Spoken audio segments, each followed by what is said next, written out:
আগে যখন বিকেলের দিকে আসতাম, যখন আর কি স্কুলে পড়তাম। কত নেবে? দিন আপনি 200 গ্রামই দিন। কত নেব? আমি তো চলে যাচ্ছি আমার। তা ধরছি, কাদা লেগে গেল। বন্ধুরা, আজকে আমি তোমাদেরকে একটা দারুণ জায়গায় নিয়ে যাব। আমি এখন আছি মধ্যমগ্রামে। আর আমি যেহেতু মধ্যমগ্রামে থাকি, তো ছোটোবেলা থেকে এই জায়গাতে, মানে আমি যখন স্কুলে পড়তাম, তো বিকেলবেলা বন্ধুরা মিলে এই জায়গাটায় অনেক গেছি। আমি জানি না এখনকার দিনের বাচ্চা কাচ্চারা এইদিকে যায় নাকি। এটা একটু ভেতরের দিকে, সাজিয়াটের থেকে একটুখানি ভেতরে যেতে হয়। বাট জায়গাটা খুব সুন্দর, পুরো গ্রামের মধ্যে। ওখানে সব ফার্মিং ল্যান্ড আছে, মানে চাষ টাস হয় ওখানে। সুন্দর জায়গা। তো মানে বিকেলের দিকে গিয়ে ওখানে একটু বসে থাকতে বেশ বেশ দারুণ লাগে। এই যে আমি এখন এই সাজিয়াটের এই গলি দিয়ে ঢুকলাম, আর এই রাস্তা ধরেই আমরা চলে যাব। তোমরা গুগল ম্যাপে সার্চ করলে দেখবে কাপাসিয়া কালী মন্দির আছে। ওটাও খুব একটা নাম করা জায়গা। অনেক ভক্তরা ওখানে আসে, পুজো দেয়। আর তার পেছনের দিকেই হলো সেই মানে ফার্মল্যান্ড, যেটাকে আর কি বলা যায়। অনেক বড় জমি, মানে অনেকটা এরিয়া নিয়ে। আরও একটা জিনিস তোমরা হয়তো অনেকেই জানো না, নীলগঞ্জ আছে জানো, বারাসাতে, যেখান থেকে সবাই বাজি কেনে। এই রাস্তা ধরেই কিন্তু নীলগঞ্জে যাওয়া যায়। এই দেখো, সাজিয়াটের এই যে ডান দিকে জায়গাটা চলে যাচ্ছে, এই দিকটা দিয়ে গেলে দেখতে পারবে ইকো পার্ক হচ্ছে। ইকো পার্কের একটা প্রজেক্ট আছে এইখানে। এই দিকের রাস্তাটা একটু খারাপ আছে। এখন আমি চলে যাচ্ছি, কত আম নিয়ে বসে আছে, আম বোধহয় বিক্রি করছে। এই বাঁ দিক দিয়ে খাল চলে যাচ্ছে, এটা আর কি মধ্যমগ্রামেরই খাল। আর এই খালটা যতদূর মনে হয় গিয়ে মিশেছে, মানে শুরু হচ্ছে হলো সেই বর্তির বিল থেকে। বাহ, এখানে একটা চায়ের দোকান খুলেছে, একটা বসার জায়গাও করেছে, সুন্দর। দেখতে পাচ্ছ, এর ডান দিকে পুরো ক্ষেত। এটা হলো কলা বাগান। কত জমি, দুদিকেই জমি। আগে যখন বিকেলের দিকে আসতাম, যখন আর কি স্কুলে পড়তাম, তখন এখানে আমরা এসে প্রায় 1 ঘন্টার মতো 2 ঘন্টার মতো বসতাম, অনেক ভেতর অবধি যেতাম। চলো আজকে যতটা পসিবল হয় তোমাদেরকে দেখাবো। দুদিকে দেখছো, এখানেও চাষ টাস হয়েছে ওইখানটায়। আর এইদিকে এটা কি, ও এটা হচ্ছে ভেন্ডি। হ্যাঁ হ্যাঁ হ্যাঁ, ঠিক। এই দেখো, ভেন্ডি তো বলে এটাকে। পুরো চাষ হয়েছে এইখানে, দেখতে পাচ্ছ। দেখো, 2-3 জন এখানে এসে দাঁড়িয়েছে। আসে এখানে অনেক লোক আসে, মনে হচ্ছে বীজ পুঁতছে মাটিতে। বৃষ্টি হলে এখানে আসা যেত না, কারণ পুরো কাদা কাদা হয়ে থাকতো আর হাঁটা যেত না, মানে কাদার মধ্যে। যেহেতু বৃষ্টি পড়েনি প্রায় 3 দিন ধরে, তো ভাবলাম একটু তোমাদেরকে দেখিয়ে নিয়ে আসি।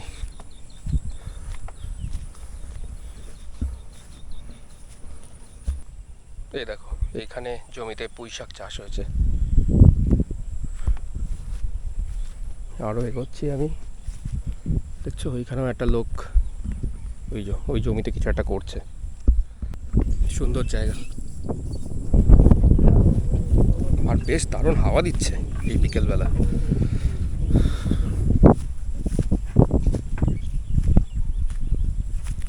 এটাও কি একটা বেশ শাক বলে এটাকে, এটাও খায়। ওটা কি তুলছেন, লঙ্কা নাকি? কত নেবে? দিন আপনি 200 গ্রামই দিন।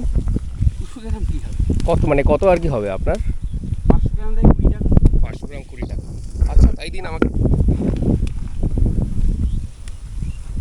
তাই দিন। কিসে নেবে?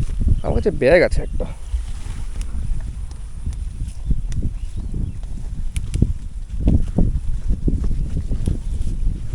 আমি আগে এসে নিতাম, অনেক বছর আগে। মানে বেগুন চাষ হতো তো ওইখানটায়, শীতকালে হয়। শীতকালে হয়। তারপর ওই দিকটাতে টমেটোও নিয়েছি রাস্তার ওপার থেকে।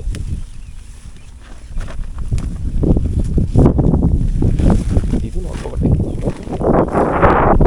এই যে।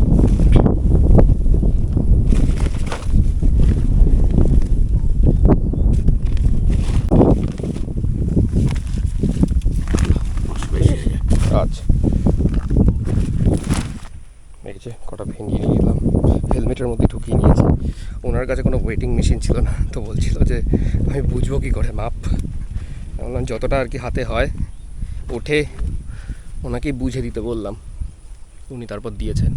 ওই দেখো ওই দিকেও সব চাষ করছে, দেখতে পাচ্ছ? বেশ বেশ মজাদার আর কি ব্যাপারটা।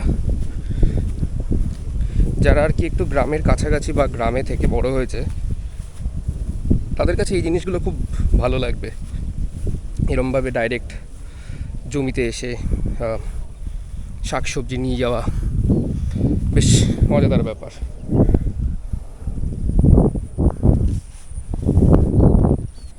কত নেবো, আমি তো চলে যাচ্ছি, আমার আর নেই এটাই।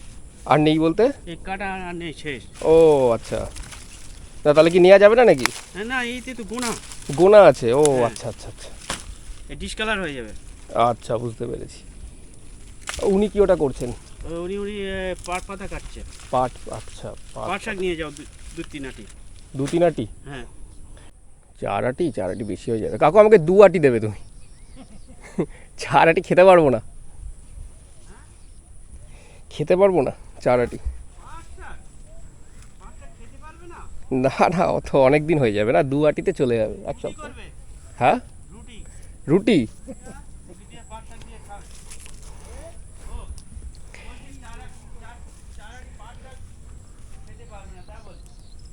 আর বাড়িতে 2জন মানুষ। এই যে এই দেখো পাট শাক নিলাম, 2 আটি পাট শাক।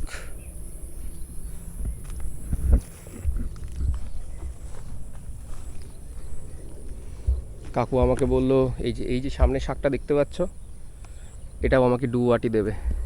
সে আবার ওই দিকের খেতে যাচ্ছে নিয়ে আসতে, এইটা বোধহয় ওনার ক্ষেত না। এই রে, এই যে এবার কাদা। ওহো, এই রে আমার তো কাদা লেগে গেল। হায় রে, এই দেখো ধরছি, এই যে কাদা লেগে গেল। এই কারণে বর্ষার সময় এইদিকে আসা যায় না বলছিলাম। কাদা এবার আমাকে পরিষ্কার করতে হবে। পুঁই শাক নিতে গিয়ে কাদা টাদা লেগে এবার পুঁই শাক নিয়ে আমি বাড়ি যাবো। পুঁই শাক নিতে গিয়ে কাদা লেগে গেল, কি অবস্থা। এখানে তো অনেকগুলো আম গাছ। কাদের আম এটা? আপনাদেরই? আচ্ছা, অন্য লোকের। এটাও কি আরেক রকমের শাক না? এটা ডাটা? আচ্ছা, ওই সজনের ডাটা বলো ওইটা? সুরেশ শাক। আচ্ছা আচ্ছা আচ্ছা, এই দেখো পুরো ভর্তি, ব্যাগ পুরো ভর্তি হয়ে গেছে। ঠিক আছে কাকু, আসলাম তাহলে। ও, তোমাকে টাকাই তো দিইনি। এ দেখো, আমি ওনাকে বলছি যে আমি ঠিক আছে কাকু আসলাম তাহলে, ওদিকে টাকা দিতেই ভুলে গেছি।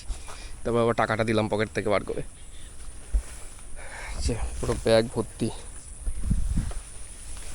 2 রকমের শাক আর কি বলো ওটাকে, ভেন্ডি নিয়েছি।